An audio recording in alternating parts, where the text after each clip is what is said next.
बिस्मिल्लाहिर्रहमानिर्रहीम। आज हम प्रॉब्लम सॉल्व करेंगे। ये पहला प्रॉब्लम है 15.1। An EMF of 0.45 volt is induced between the end of a metal bar moving through a magnetic field of 0.22 Tesla. What field strength would be needed to produce an EMF of 1.5 volt between the ends of the bar, assuming that all other factors remains the same? ये देखें बेटे कि epsilon 1 जो है initially हमारे पास जो EMF induce हो रही है वो 0.45 वोल्ट के इक्वल, और ये अपना हमारी सिचुएशन है इसको भी जरा देख लें कि ये बिल्कुल हमारे पास एक यूनिफॉर्म मैग्नेटिक फील्ड है, इसके अंदर एक बार मूव कर रही है और उस बार की जो लेंथ है वो डेफिनेटली एल के इक्वल ले ले। ये देखें ये बार है, अब ये मूव कर रही है सर्टेन वेलोसिटी के साथ। अगर मैग्नेटिक फील्ड ये जो है इसकी स्ट्रेंथ बताई गई है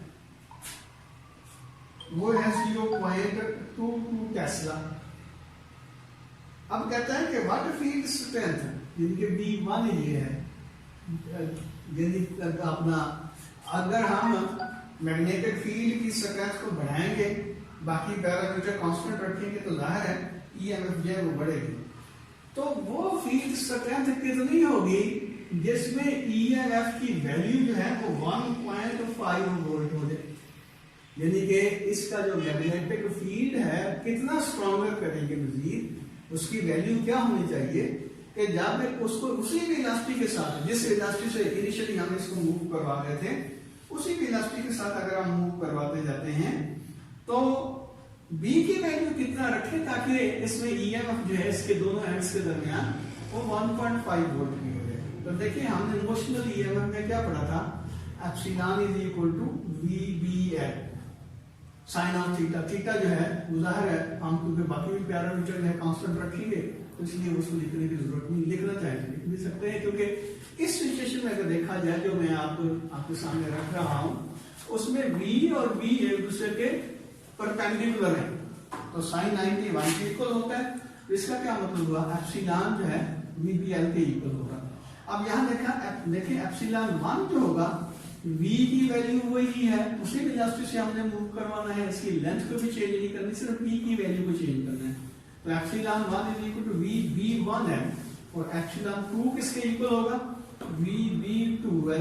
अब इसकी रेशियो निकाल लें, एप्सिलॉन 2 और epsilon 1 is equal to VLB2 और VLB1।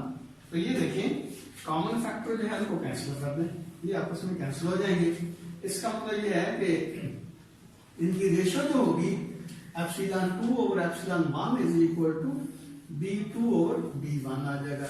या हम कह सकते हैं epsilon 2 is equal to B2 और B1, सॉरी यहां B2 की वैल्यू हमने निकालनी है तो B2 किसके इक्वल हो जाएगा, B2 is equal to epsilon 2 over epsilon 1 into B1, ये इधर मल्टीप्लाई होगा। अब एप्सिलॉन 2 जो हमारी रिक्वायरमेंट है वो है 1.5 और एप्सिलॉन 1 0.45 मल्टीप्लाई में क्या हो जाएगा B1 0.22 टेस्ला। तो ये आप खुद देख लेना किताब के मुताबिक तो ये लिखा है 0.73 टेस्ला, तो देख लेना बाकी इतना आता है, अगर फर्क हो तो मुझे में बता देना। अब दूसरा क्वेश्चन है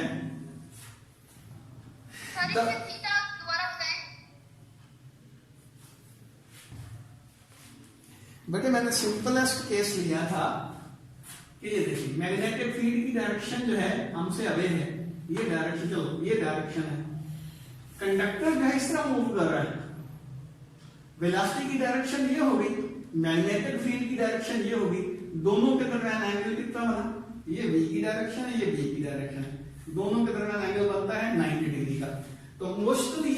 क्या हमने पढ़ा था, epsilon is equal to BPL sine of theta. अब थीटा की जगह अगर 90 डिग्री लिख दें जिस तरह कि यहां मैंने लिया है, तो डेफिनेटली साइन 90 किसके इक्वल होगा, 1 के। इसलिए ये एप्सिलॉन 1 जो है BPL के बराबर बनेगा।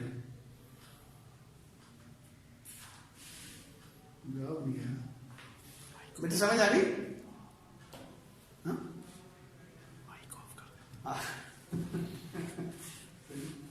अच्छा बेटे, ये दूसरा क्वेश्चन है, the flux density B in a region between the pole faces of a horseshoe magnet is 0.5 weber per metre square directed vertically downward. Find the EMF induced in a straight wire 5 cm long perpendicular to B when it is moved in the direction at an angle of 60 degree with the horizontal with a speed of 100 cm. कहते हैं कि magnetic flux density जो है वो एक horse शू magnet के अंदर जो है उसकी डायरेक्शन डाउनवर्ड है। ये यानी कि हमने जो मैग्नेट लिया हुआ है उसका एन पोल ऊपर की तरफ है और एस पोल जो है वो डाउनवर्ड है, जिसकी वजह से मैग्नेटिक फील्ड कुछ यूं बन रहा है। हार्स शू मैग्नेट का ये देखें, ये आपकी किताब का जो टाइटल है इसमें ये दिया हुआ है हार्स शू मैग्नेट। तो अब ये इस तरह का अपना मैग्नेटिक फील्ड है। कहते हैं कि उसके अंदर,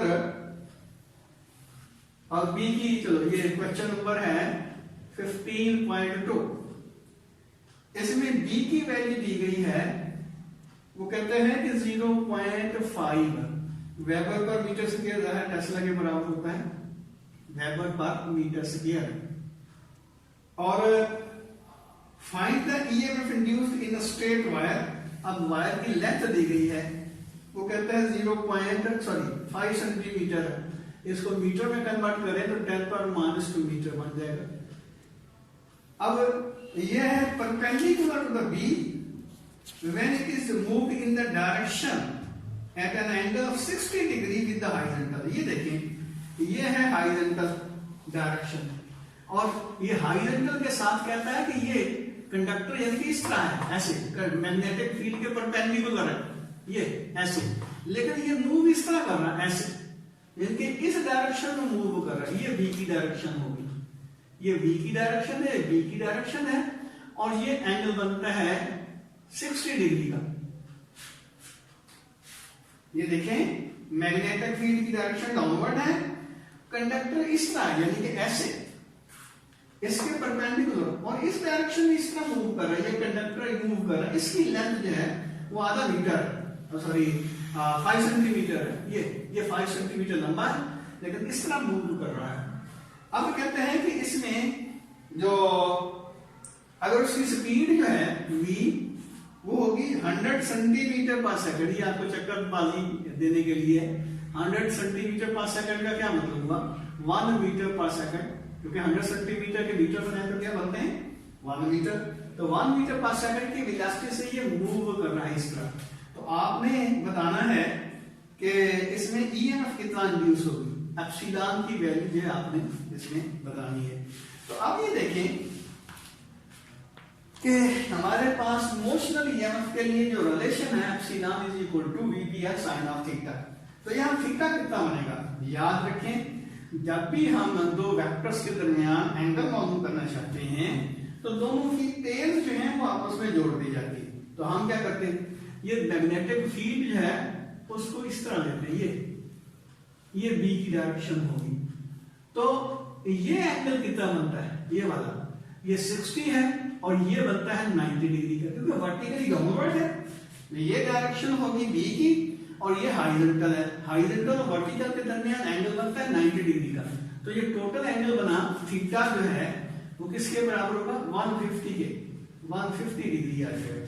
तो आपने मोशनल ईएमएफ वाला फार्मूला लगाना है, यही as epsilon is equal to VBL sine of theta. तो V की जगह लिखेंगे 1, B की जगह 0.5 लेंथ की जगह 5 इंटू 10 पर -2 और थीटा की जगह 150 डिग्री। अब इसको सॉल्व करेंगे तो ये ईएमएफ की वैल्यू आ जाएगी, और ये ईएमएफ की वैल्यू है, मेरे पास कैलकुलेटर तो है नहीं, तो आप इसको देख लें, बाकी यही बनती है। तो बाद में मुझे बता देना कि इसमें कौन कौन सी चीजें मैंने गलत की है।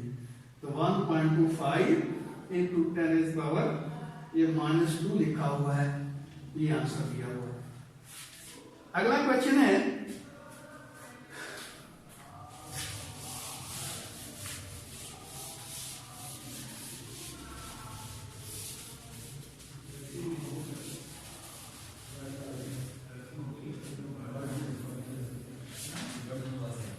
a coil of wire has 10 loops. Each loop has an area of 1.5 into 10 power minus 3 meters square.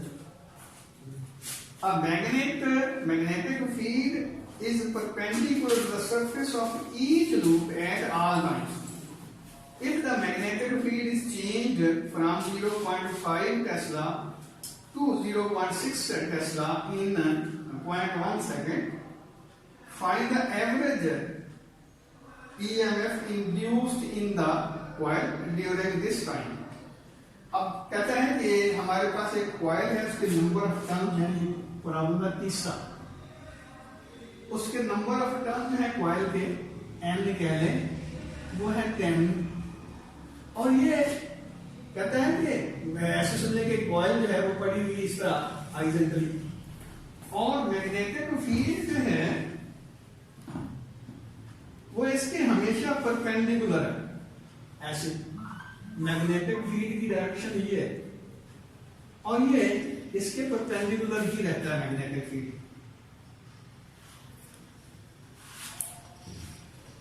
अब ये जो हमारा 10 लूप हैं वायर के, उनका एरिया जो है हर एक का वो है 1.5 इंटू 10 पावर -3 मीटर स्क्वायर, ये एरिया हुआ। अब मैग्नेटिक फील्ड इसके परपेंडिकुलर रहता है, और इनिशियली उसकी वैल्यू जो थी B1 जो है वो 0.05 टेस्ला के 0.05 टेस्ला के बराबर था, और बाद में ये हो गया है 0.06 टेस्ला, और इसको जो टाइम लगा है इतने चेंज में डेल्टा टी, वो है आपके पास 0.1 सेकेंड। तो आपने बताना है कि इसमें एवरेज ईएमएफ कितनी इंड्यूस हुई है, एवरेज इंड्यूस्ड ईएमएफ जो है वो कितनी हुई है। तो यहां हम इस्तेमाल करेंगे क्या, Faraday law of electromagnetic induction, epsilon is equal to N, negative sign आपको पता है कि क्यों आता है, वो ईएमएफ इंड्यूस्ड ईएमएफ को शो करता है, तो इसलिए मैंने नहीं लिखा। Epsilon is equal to N delta phi over delta T, लेकिन ये डेल्टा फाई किसके बराबर होगा, फाई जो होता है वो बी और ए के प्रोडक्ट के बराबर होता है। अब ए की वैल्यू चेंज हमने नहीं की, बी की मैग्नेटिक फील्ड की वैल्यू जब वो चेंज होगी तो डेल्टा फाई किसके इक्वल होगा, फिर या हम ए को बाहर निकालते हैं, B2 माइनस B1, ये आ जाएगा डेल्टा बी, यानी कि मैग्नेटिक फील्ड जो है वो बी के चेंज होने की वजह से ज्यादा हो रहा है, इसलिए B2 माइनस B1 मैंने लिखा है, ये डेल्टा बी के बराबर हो गया। तो डेल्टा फाई की वैल्यू ये होगी। अब ये आ जाएगा n डेल्टा फाई, ये आ जाएगा a into B2 minus B1 over delta T. अब ये वैल्यू इसमें पुट कर दें, n है 10, एरिया जो है आपके पास 1.5 इंटू 10 पावर -3 है, और B2 जो है वो है 0.06 और B1 जो है 0.05 है, और टाइम जो है वो 0.1 सेकेंड के इक्वल है। तो ये देखिए ये आ जाएगा 10 और 1.5 इंटू 10 पावर -3, और ये आ जाएगा 0.01 डिवाइडेड बाई 0.1। तो इसको सॉल्व करेंगे तो आपकी किताब के मुताबिक लिखा हुआ है 1.5 इंटू 10 पावर -3, हाँ डेफिनेटली इतना ही आएगा। ये देखें ये 10 जो है इसका एक डेसिमल पीछे ले जाएगा, ये उसमें कैंसिल हो जाएगा, बाकी यही बचेगा 1.5 इंटू 10 पावर -3 वोल्ट के इक्वल होगा।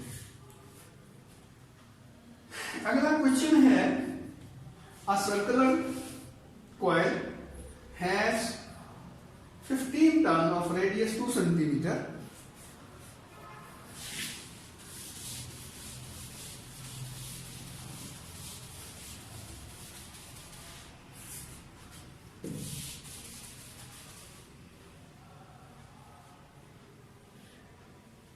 The plane of the coil lies at 40 degree to a uniform magnetic field of 0.2 Tesla. If the field is increased by 0.5 Tesla in 0.2 second, find the magnitude of the induced EMF. ये देखें, एक circular coil से मिलता जुलता equation है, ये है 15.4, इसमें नंबर ऑफ टर्न्स दिए गए हैं वो है 15, और इस हर यानी कि जो सर्कुलर कॉइल है इसका रेडियस दिया गया है r, तो आपको पता है कि इसका जो एरिया होगा पाई r स्क्वायर के इक्वल होगा, तो रेडियस जो है हर एक का 2 सेंटीमीटर है। अब इसका एरिया A जो होगा वो होगा पाई r स्क्वायर। इसका क्या मतलब हुआ, A इज इक्वल टू पाई, यानी कि पाई की जगह आप उसकी वैल्यू भी पुट कर सकते हैं 3.14 और r स्क्वायर, तो ये आ जाएगा 2 का 4 और स्क्वायर 10⁻⁻⁴ मीटर स्क्वायर, सेंटीमीटर के मीटर बना देंगे। देखें 2 सेंटीमीटर है और इसका स्क्वायर लेना है, तो ये क्या आ जाएगा 4 इंटू सेंटीमीटर स्क्वायर। अब सेंटीमीटर स्क्वायर किसके इक्वल होगा, देखिए 1 सेंटीमीटर जो होता है वो क्या होता है 10⁻⁻² मीटर स्क्वायर के, यानी कि 1/100 आएगा ना। मीटर जो है, सॉरी मीटर जो है, 1 मीटर में कितने सेंटीमीटर होते हैं 100, इसका मतलब ये है कि इधर 100 centimetre is equal to 1 metre, तो 1 सेंटीमीटर इज इक्वल टू 1/100, उसको हम ये लिख सकते हैं। अब दोनों तरफ का स्क्वायर ले लें तो ये आपके पास आ जाएगा 10⁻⁻⁴ मीटर स्क्वायर, इसलिए मैंने यहां लिखा है 10⁻⁻⁴। तो ये आपके पास एरिया आ गया। तो अब कहता ये है कि the plane of the coil lies at 40 degree to the uniform magnetic field of 2 tesla. तो V जो है वो 0.2 टेस्ला है,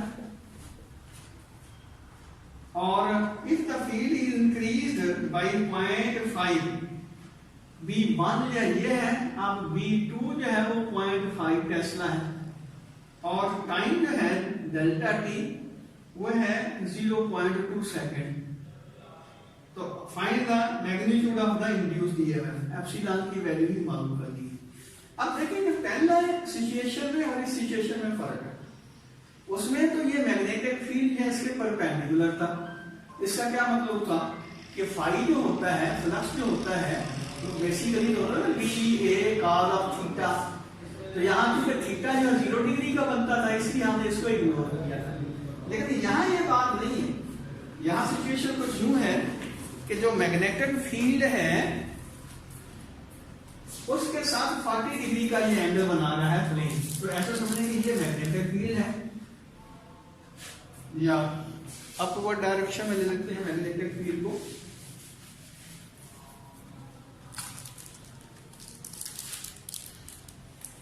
या हॉरिजॉन्टल डायरेक्शन में लेते हैं, मैग्नेटिक फील्ड की डायरेक्शन ये है, और प्लेन जो है ये मैग्नेटिक फील्ड है, और प्लेन जो है उसका वो इस तरह ये 40 डिग्री का एंगल बना रहा है, ये प्लेन है, यानी ये कॉइल का प्लेन इस तरह है कि उसका ये जो एंगल बनता है ये 40 डिग्री का।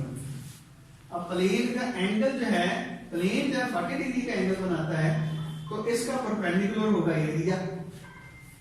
ये बात समझने वाली है। ये देखिए मैग्नेटिक फील्ड मैंने यूं लिया, और प्लेन जो है मैग्नेटिक फील्ड के साथ 40 डिग्री का बनाता है एंगल, तो प्लेन का जो एरिया होगा वो ये होगा।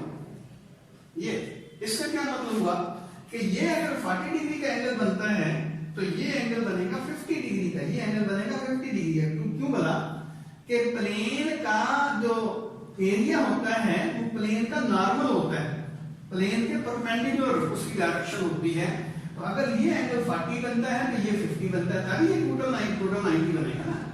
इसका मतलब ये हुआ कि यहाँ जो एंगल बनता है थीटा वो बनता है 50 डिग्री का। तो अब आपने ये एप्सिलॉन की वैल्यू निकालनी, तो एप्सिलॉन किसके बराबर हो जाएगा, एप्सिलॉन आ जाएगा n, और फिर ये देखें डेल्टा फाई, डेल्टा फाई की जगह उसी तरह लिखेंगे क्योंकि b की वैल्यू चेंज हो रही है, एंगल तो चेंज नहीं हम कर रहे ना, मैग्नेटिक फील्ड चेंज हो रहा है।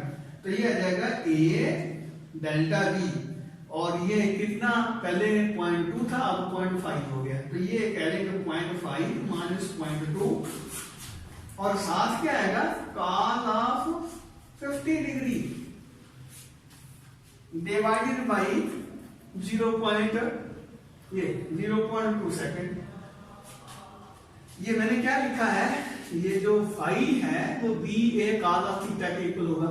अब डेल्टा फाई किसके बराबर होगा, ये देखिए डेल्टा फाई जो आपके पास आ जाएगा वो आ जाएगा ए कॉस ऑफ थीटा, इसको चलो अलग कर दे, डेल्टा बी।